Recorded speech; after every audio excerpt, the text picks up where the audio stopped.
And it's a market that's been growing very fast, 140% CAGR over the last year. And last year we added to that family with the Cortex-M0, our smallest, cheapest and lowest power product available.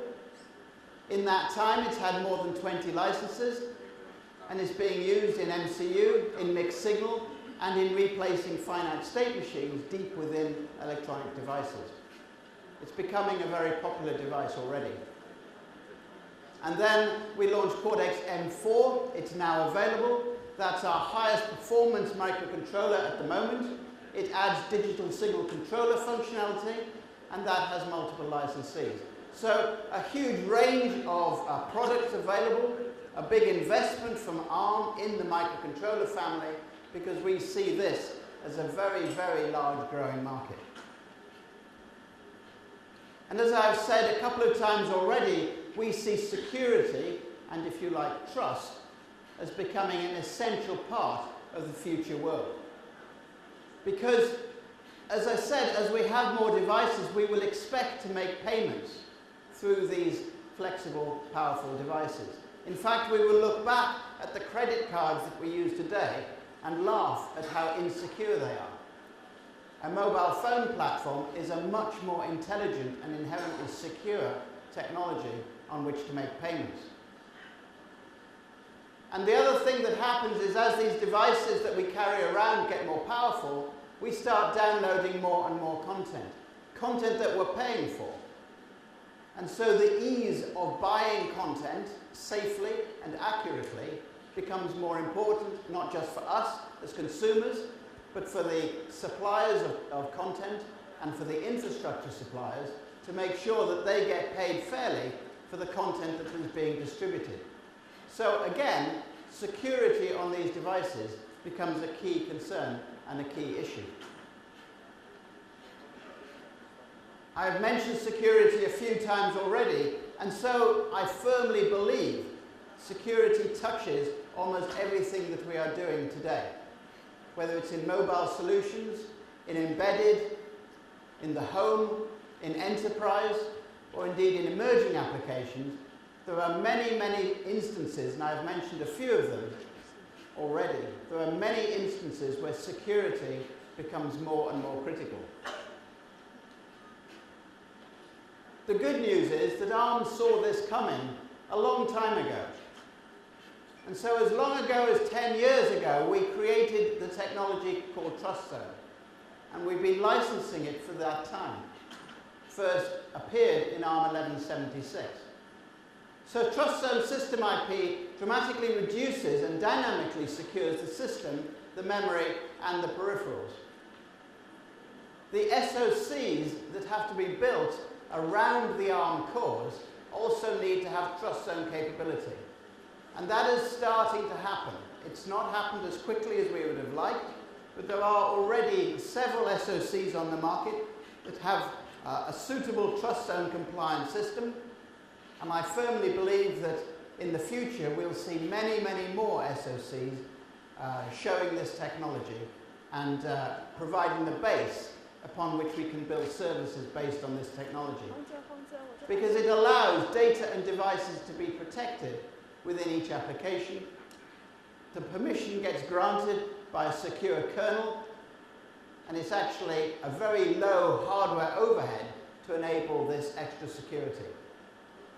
And so we've started working with partners, companies like G&D with Mobicore and Trusted Logic, as you will see later.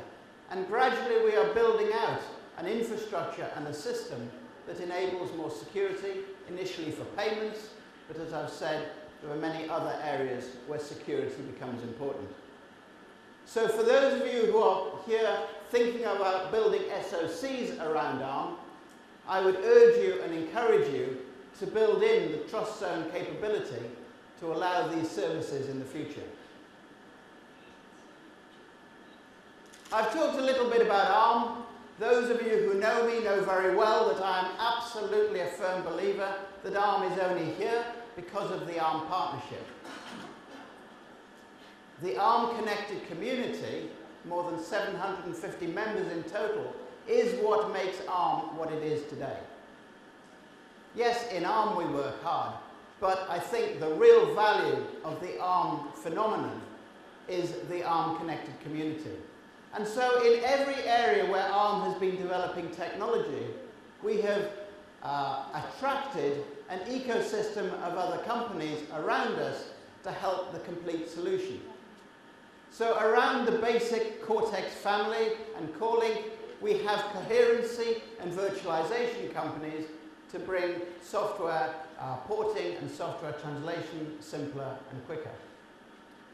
We have the core site technology for debug and trace, and many companies are providing those technologies to support that. The ARM Mali graphic system, along with the Cortex family, has many software companies, from operating systems to applications and so on. Many, many companies supporting the ARM infrastructure here. Similarly, in video, the Mali video, there are many codecs available from different companies to bring video experience to life. And then, as you might expect, I have to mention security because of its importance in the future, and we're starting to build a range of, or attract a range of companies to work with us in this area. And I think you will see more companies there in the future.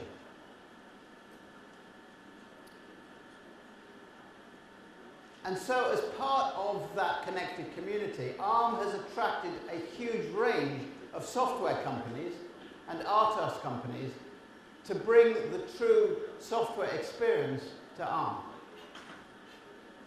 I think it's fair to say that almost every major piece of software is supported on ARM, and that continues to grow as we go forward. So ARM's role here is to be aiming to develop and continue to develop the ecosystem. Our core activity is our own R&D to bring products to the market that our partners license and build systems around. And so ARM has a huge and continued investment in R&D. Our main mission, if you like, is to create those roadmaps going forward. This robust roadmap, the processes, the implementation, the system IP, the graphics, the tools, the physical IP, all of those are the core technologies that ARM has been developing and bringing to market to enable you to build systems around it. You, the ARM connected community, are how those systems actually get to market and get developed. Software is obviously critical in that. ARM brought out the ARM Solution Center for Android 18 months ago. It's well supported. It's a very vibrant community to drive forward the huge adoption of Android on ARM. In the microcontroller space, we needed standards to enable interworking and enable software to work across different microcontrollers, and that standard was CMSIS. It's being successful, it's being popular, and it is enabling and speeding up the adoption of microcontrollers around ARM. And then in the Linux world has been quite fragmented. It continues to be quite fragmented, and it is not ARM's job to reduce that fragmentation. That is a market force. However, ARM wanted to make the development of Linux on ARM more efficient.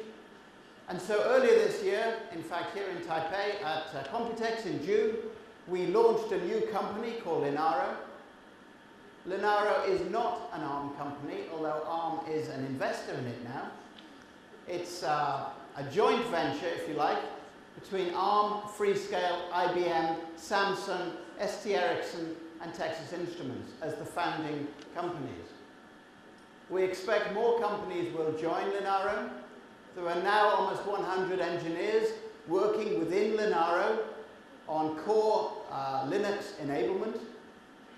This is not a distribution, but this is a group to enable more efficient engineering to bring Linux to ARM more efficiently and quicker.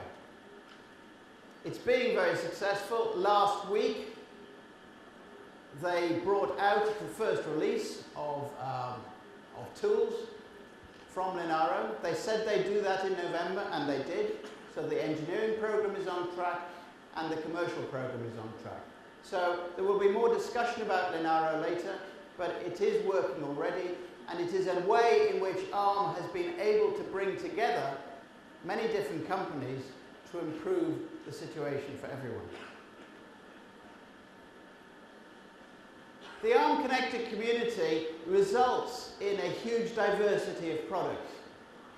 And I think this is one of the hallmarks, or the stamps, if you like, that makes ARM different from other companies.